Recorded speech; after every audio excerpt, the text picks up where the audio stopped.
E aconteceu que estavam com eles à mesa, tomando o pão, abençoou. Porque eu estou em Jerusalém, até que do alto desça o Espírito Santo. Que você permaneça nele, para ele e para a glória. Chefes de família, as mulheres guerreiras dessa noite, mulheres chamadas para intercessão, para oração, ao propósito perdido, ao Senhor que nesta noite coloque um propósito no coração de cada homem, de cada mulher, de cada criança. Ó Deus, coloque no caminho de Emaús. Primeiro, o que era Emaús? Mas meu Deus, o que aconteceu com eles? E não encontraram. Agora os homens vai e volta com a notícia que eles não estavam mais lá. E agora esses dois discípulos, eles simplesmente perderam a fé, a esperança e abandonaram tudo. E agora, incrédulos, eles vão para uma aldeia, saindo sem rumo. Eles, irmãos, foram, porque a gente é assim, mas uma misericórdia do Senhor. A Bíblia diz que o Senhor se junta a eles. Quando o Senhor se junta a eles, pergunta até que eles vão conversando entre si. Irmãos, eu não sei o que eles estavam conversando entre si. Não está dizendo para a gente o que eles estavam conversando. Mas a gente vê que eles não estavam falando coisas. O que ele poderia estar falando? O que vocês acham? Sobre a crucificação? Sobre que se sentiu enganado por Jesus? Porque Jesus morreu lá na cruz? Porque eles foram no sepulcro e ele não estava lá? O que eles poderiam estar falando para que perdessem a fé? Agora, vamos voltar um pouco. Pergunta: o que vocês estão falando em princípio? E agora aí pausam, porque muitas vezes acontece conosco. Quem está falando com eles é o próprio Jesus, perguntando para eles sobre o que vocês estão falando. Irmãos, a incredulidade te afasta tanto de Deus, que tampa tanto a tua visão espiritual, que muitas vezes o Senhor está te questionando. Ele está se passa para você e você não consegue ver para o Senhor. E agora esses homens, Jesus os confrontou, ali dizendo: o que vocês falam? E o que eles dizem? Vocês estão em Jerusalém, não sabem o que aconteceu lá? Você é tão peregrino assim que não viu o que aconteceu? Você não viu a respeito de Jesus Nazareno? Agora eles vão dizer para Jesus: você não viu o que estava dizendo a respeito deles? Que foi homem profeta? Foi. Eles estão dizendo: foi. Poderoso em obras e palavras? Eles viveram isso, mas ele está dizendo que foi, que era poderoso. Se eu não estivesse aqui e eu dissesse: meu rosto está naquela cadeira pela fé, você teria até rir de mim. Mas o reino de Deus é assim: é você crer para ver, não é ver para ver. Primeiro você crê e depois você vê. É assim na minha vida e na sua vida, porque nós somos chamados para uma outra dimensão. E muitas vezes a nossa mente está em corredor. E muitas vezes nós estamos com esses irmãos que estavam voltando, saindo de onde Deus mandou eles permanecer. Deus mandou eles ficar agora por causa que eles chegaram no sepulcro e não ouviram Jesus ressurreto e disse a ressuscitar. Eles estão indo por um caminho. E tudo isso é porque muitas vezes a gente confia no dia agora. 1 Coríntios 10:12 vai dizer uma passagem onde é muito espiritual. E você vai aprender lá, não precisa aprender, não entende, os irmãos em casa. Coríntios 10:12, porque 1 Coríntios 10:12 eu quero dizer que você não pode demonstrar a misericórdia de Deus. Não vai acontecer nada com isso. E agora, porque sem ele, nós também nos desviar. Como esse servo do Senhor, no versículo 13, depois, que eles agora não reconhecem a voz de quem eles estão seguindo. Deixa eu te falar uma coisa, porque o Espírito Santo vai falar em seu coração muito interessante. Eles seguiram a Jesus, eles eram convertidos ao cristianismo, eles estavam não. A partir do momento que eles viraram as costas, porque as coisas não estavam como eles queriam, e eles não terminaram um dia com outro. A cegueira espiritual entrou no coração e nos olhos e na mente deles, a ponto do Senhor se maravilhar com eles. Isso acontece dentro da igreja? Acontecendo aqui, e se está registrado aqui, é para que eu e você vigie, que nós não podemos sair de Jerusalém, ainda que o nosso coração esteja temeroso, ainda que as coisas não estão acontecendo como queria, ainda que existe tristeza em nós, porque esses homens estavam tristes. Quando a gente lê, eles estão tristes, porque a esperança deles estava morta. Porque quando morre a esperança, a gente fala assim, muito que morre é esperança não. Quando morre a esperança, não é você não morre. Porque a esperança é Cristo, e Ele não morre, Ele te mantém de pé. E agora, a misericórdia de Deus precisa entrar aqui, porque o Senhor agora é duro com eles, e o Senhor vai ser loucos, necios, loucos, de coração duro, coração ruim. Cadê Deus?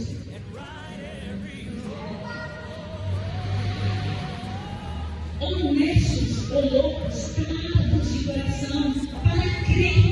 Como vocês podem duvidar em tudo que vocês viram, ouviram, participaram e os profetas disseram? Porque os profetas vão dizendo e as coisas vão se cumprindo. E agora o Senhor diz para ele como pode. E agora a palavra do Senhor vai nos contar que o Senhor começa a abrir os olhos dele, o coração deles, dizendo: olha, tudo isso aconteceu para que as Escrituras se cumprissem, porque o Messias haveria de vir, atrairia muitos a si, salvaria muitos, operaria milagre, abriria os olhos do cego, curaria os enfermos, traria unção, renovação, salvação. É para que se cumprisse. Ele visitou todos os locais, fez chegar o evangelho em todo aquele que esperavam. Está escrito. E agora esses homens vão indo, e agora já está acontecendo.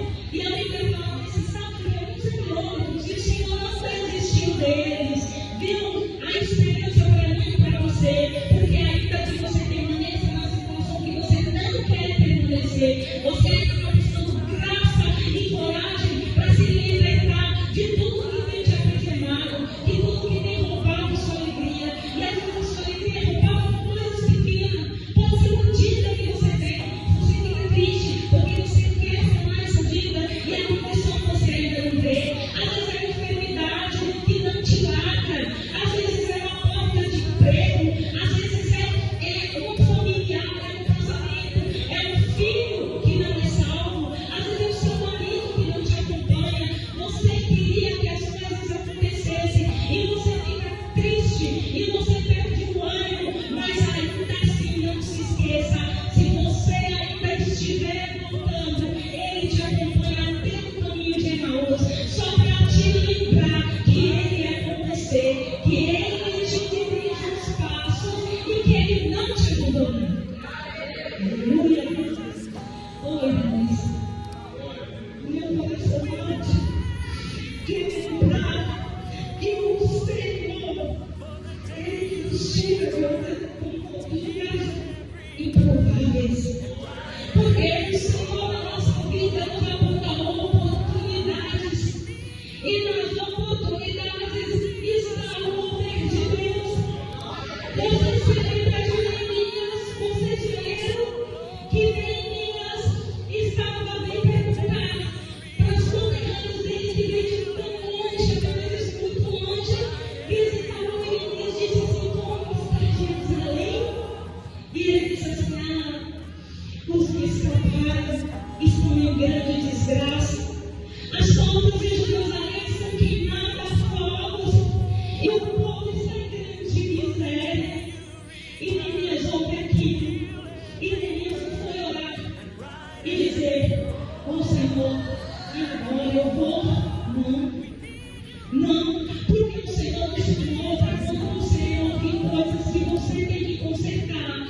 Você, olha, Senhor, você e Deus diz: eu vou. Porque a Bíblia ela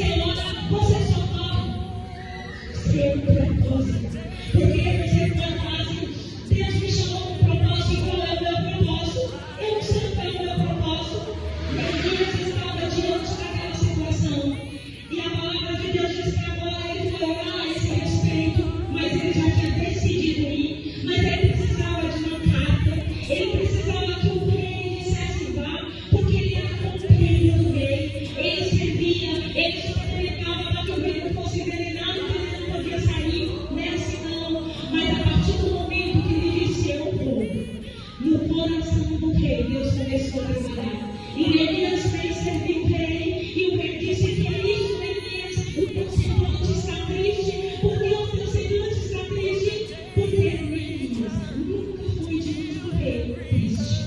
Porque não era permitido no rei esse tipo de coisa.